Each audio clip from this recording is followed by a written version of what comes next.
Assalamualaikum warahmatullahi wabarakatuh. Apa kabar anak soleh-soleha? Semoga anakku semua dalam keadaan sehat walafiat. Amin. Miss berharap anak-anakku tetap semangat dalam belajar karena sebentar lagi kita akan melaksanakan ujian akhir semester. Jadi Miss berharap juga anak-anakku sekalian menggunakan waktunya dengan sebaik mungkin. Jadi kembali lagi hari ini kita akan belajar tematik tema 9 dengan judul akibat tidak melaksanakan kewajiban dan memperoleh hak. So, stay tune. Undang-Undang Dasar Negara Republik Indonesia tahun 1945 telah memberikan jaminan akan pelaksanaan hak dan kewajiban warga negara, sehingga tidak dibenarkan jika warga negara hanya melaksanakan salah satunya saja. Jadi hak dan kewajiban harus dilaksanakan secara adil dan seimbang. Contoh akibat tidak melaksanakan kewajiban terhadap lingkungan adalah membuang sampah ke sungai dapat menyebabkan banjir. Dan sebagai warga negara Indonesia yang baik, kita harus melaksanakan hak dan kewajiban secara seimbang. Dan kita tidak boleh menuntut hak sebelum melaksanakan kewajiban kita dengan baik. Nah, berikut contoh pelaksanaan hak dan kewajiban yang seimbang. Jika kita ingin sehat, maka kita harus menjaga kebersihan lingkungan tempat tinggal. Yang kedua, jika kita ingin terhindar dari banjir, maka jangan membuang sampah di sungai. Dan yang ketiga, jika kita ingin udara yang bersih, maka kita harus menanam pohon. Nah, ketiga contoh sederhana ini adalah bentuk pelaksanaan hak dan kewajiban yang seimbang. Undang-Undang Dasar Republik Indonesia tahun 1945 telah memberikan jaminan akan pelaksanaan hak dan kewajiban warga negara, sehingga tidak dibenarkan jika warga negara hanya melaksanakan salah satunya. Tadi kembali lagi Miss sampaikan, tidak dibenarkan jika hanya salah satunya saja, jadi harus secara merata dan seimbang. Jika ingin memperoleh hak, maka harus juga melaksanakan kewajiban.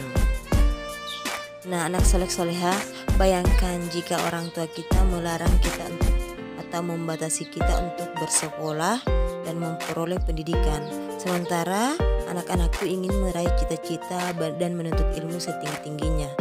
Nah, pertanyaan Miss, bagaimana kira-kira perasaan Ananda?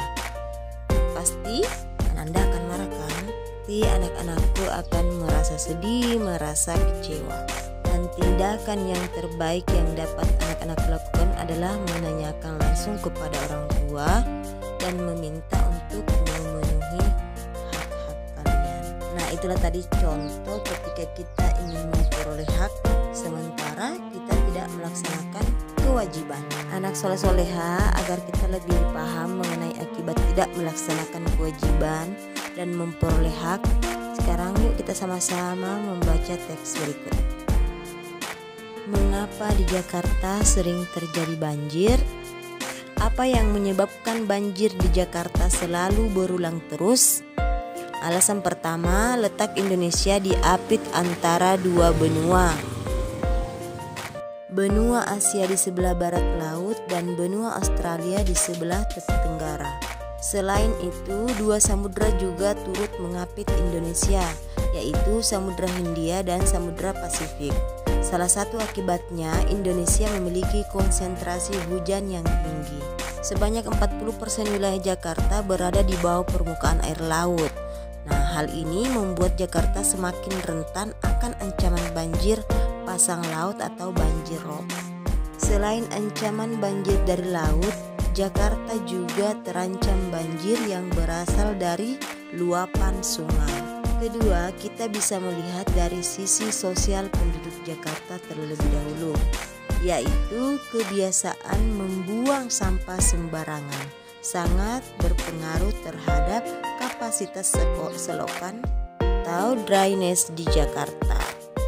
Misalnya orang membuang sampah sembarangan, bahkan tidak di tempat yang dekat selokan. Jadi ketika hujan bisa saja sampah tadi ikut terbawa ke selokan dan menyumbat aliran air. Jadi itulah penyebab mengapa di Jakarta baru hujan sedikit sudah banjir. Jadi anak-anakku pasti sudah paham mengapa di Jakarta sering terjadi banjir. Demikianlah materi hari ini, semoga apa yang Miss jelaskan bisa dipahami dengan baik. Selanjutnya silakan mengerjakan latihan berikutnya. Yang pertama, temukan contoh perilaku merusak lingkungan di sekitar Anda. Terus yang kedua, identifikasi akibat yang ditimbulkan dari perilaku tersebut. Silakan dijawab di buku catatannya. Jangan lupa menulis kembali soalnya ya. Dan yang paling penting, jangan lupa menulis nama ya.